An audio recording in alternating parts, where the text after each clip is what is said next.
ನಿಮ್ಮ ಬಿಸ್ನೆಸ್ಗಳು ನಾಶ ಮಾಡೋದು ಹೊರಗಿನ ಶತ್ರುವಲ್ಲ, ಒಳಗಿನ ದೌರ್ಬಲ್ಯಗಳು. ಅದು ಹೇಗೆ ಅನ್ನೋದನ್ನ ಈ ವಿಡಿಯೋದಲ್ಲಿ ನೋಡ್ತಾ ಹೋಗೋಣ. ನಿಮ್ಗೊಂದು ಪ್ರಶ್ನೆ, ಕಂಪನಿ ಯಾಕೆ ಕುಸಿಯುತ್ತೆ? ಕಾಂಪಿಟೇಷನ್ನಿಂದಾನ, ಮಾರ್ಕೆಟ್ನಿಂದಾನ, ಹಣದ ಕೊರತೆಯಿಂದಾನ? ಅಲ್ಲ, ತಮ್ಮೊಳಗಿರುವ ದೌರ್ಬಲ್ಯಗಳನ್ನ ಸಮಯಕ್ಕೆ ಸರಿಯಾಗಿ ತೆಗೆದು ಹಾಕದ ಕಾರಣಕ್ಕಾಗಿ. ಬಹಳಷ್ಟು ಜನ ಹೊಸ ಅವಕಾಶಗಳಿಗಾಗಿ ಹುಡುಕ್ತಾರೆ, ಆದರೆ ತಮ್ಮ ಬಿಸ್ನೆಸ್ನಲ್ಲಿರುವ ವಿಷವನ್ನ ತೆಗೆದು ಹಾಕೋದಿಲ್ಲ.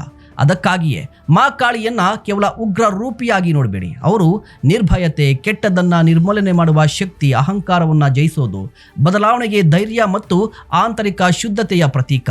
ನಮಸ್ಕಾರ, ನೀವು ನೋಡ್ತಾ ಇದ್ದೀರಾ ಸುಮನ್ ಟಿವಿ ಬಿಸ್ನೆಸ್. ನಾನು ನಿಮ್ಮ ಮಹೇಶ್ ಎಂ ದಂಡು. ಒಂದು ದೊಡ್ಡ ಬಿಸ್ನೆಸ್ ಅನ್ನ ನಿರ್ಮಿಸಬೇಕಾದ್ರೆ ಮೊದಲು ನಮ್ಮೊಳಗಿರುವ ಕೆಟ್ಟದ್ದನ್ನ ತೆಗೆದು ಹಾಕಬೇಕು. ಅದೇ ಮಾ ಕಾಳಿ ಮೈಂಡ್ ಸೆಟ್. ಮಾ ಕಾಳಿಯಿಂದ ನಾವು ಕಲಿಯಬೇಕಾದ 5 ಅಂಶಗಳು.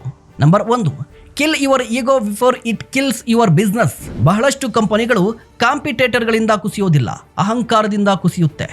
Number 2, remove toxicity without mercy. ನಿನ್ನ ಕಂಪನಿಯಲ್ಲಿ ಮೌಲ್ಯಗಳನ್ನು ಹಾಳು ಮಾಡುವ ವ್ಯಕ್ತಿಗಳನ್ನ, ಕೆಲಸ ಮಾಡದ ಸಿಸ್ಟಮ್ಗಳನ್ನ, ಮೋಸದ ವಿಧಾನಗಳನ್ನ, ನಕಾರಾತ್ಮಕ ಆಲೋಚನೆಗಳನ್ನ ಪರವಾಗಿಲ್ಲ ಅಂತ ಬಿಟ್ಟು ಬಿಟ್ರೆ ಒಂದಲ್ಲ ಒಂದು ದಿನ ನಿನ್ನ ಕಂಪನಿಯನ್ನ ತಿಂದು ಹಾಕುತ್ತವೆ.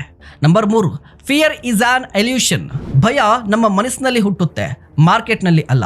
ಹೊಸ ಬಿಸ್ನೆಸ್ ಆರಂಭಿಸಲು ಭಯ, ಹೊಸ ಟೆಕ್ನಾಲಜಿಗೆ ಭಯ, ಹೊಸ ದೊಡ್ಡ ನಿರ್ಧಾರವನ್ನು ತೆಗೆದುಕೊಳ್ಳಲು ಭಯ. ಮಾ ಕಾಳಿ ಹೇಳೋದು ಇಷ್ಟೇ, ಭಯವನ್ನ ನೋಡಿ ಹಿಂದೆ ಸರಿಬೇಡ, ಭಯವನ್ನ ದಾಟಿ ಮುಂದೆ ಸಾಗು. Number 4, destroy before you create. ಹಳೆಯ ಆಲೋಚನೆಗಳನ್ನ ಬಿಡದೆ ಹೊಸ ಆಲೋಚನೆಗಳು ಹುಟ್ಟೋದಿಲ್ಲ. ಹೊಸ ಸಾಮ್ರಾಜ್ಯ ಬೇಕಾದ್ರೆ ಮೊದಲು ಹಳೆಯ ದೌರ್ಬಲ್ಯಗಳನ್ನ ದೂರ ಮಾಡಬೇಕು. 5, be fierce about your mission. ಪ್ರಪಂಚ ನಿನ್ನ ಕನಸುಗಳನ್ನ ಗಂಭೀರವಾಗಿ ತೆಗೆದುಕೊಳ್ಳೋದಿಲ್ಲ, ನೀನೇ ಅದನ್ನ ಗಂಭೀರವಾಗಿ ತೆಗೆದುಕೊಳ್ಬೇಕು. ಯಾಕಂದ್ರೆ ಮೃದುವಾದ ಕನಸುಗಳು ದೊಡ್ಡ ಇತಿಹಾಸವನ್ನ ಬರೆಯೋದಿಲ್ಲ. ನಿಮಗೊಂದು ಬೆಸ್ಟ್ ಎಕ್ಸಾಂಪಲ್ ಹೇಳ್ತೀನಿ. ಸ್ಟೀವ್ ಜಾಬ್ಸ್ ಅವರು ಮತ್ತೆ ಆಪಲ್ಗೆ ಮರಳಿದ ನಂತರ 100 ಪ್ರಾಜೆಕ್ಟ್ಗಳನ್ನ ನಿಲ್ಲಿಸಿದ್ರು, ಕೆಲವು ಟೀಮ್ಗಳನ್ನ ಬದಲಾಯಿಸಿದ್ರು, ಫೋಕಸ್ ಇಲ್ಲದ ಕೆಲಸವನ್ನ ತಡೆದ್ರು. ಆ ಕಠಿಣ ನಿರ್ಧಾರಗಳೇ ಆಪಲ್ ಅನ್ನ ವಿಶ್ವದ ಪ್ರಮುಖ ಕಂಪನಿಗಳಲ್ಲಿ ಒಂದಾಗಿಸಿದೆ. ನೆನಪಲ್ಲಿಟ್ಕೊಳ್ಳಿ, ನಿಮ್ಮ ಕಂಪನಿಯನ್ನ ನಾಶ ಮಾಡೋದು ಹೊರಗಿನ ಶತ್ರುವಲ್ಲ, ಒಳಗೆ ಬೆಳೆದ ನಿರ್ಲಕ್ಷ್ಯ, ಅಹಂಕಾರ, ಭಯ ಮತ್ತು ಕೆಲಸ ಮಾಡದ ಅಭ್ಯಾಸಗಳು.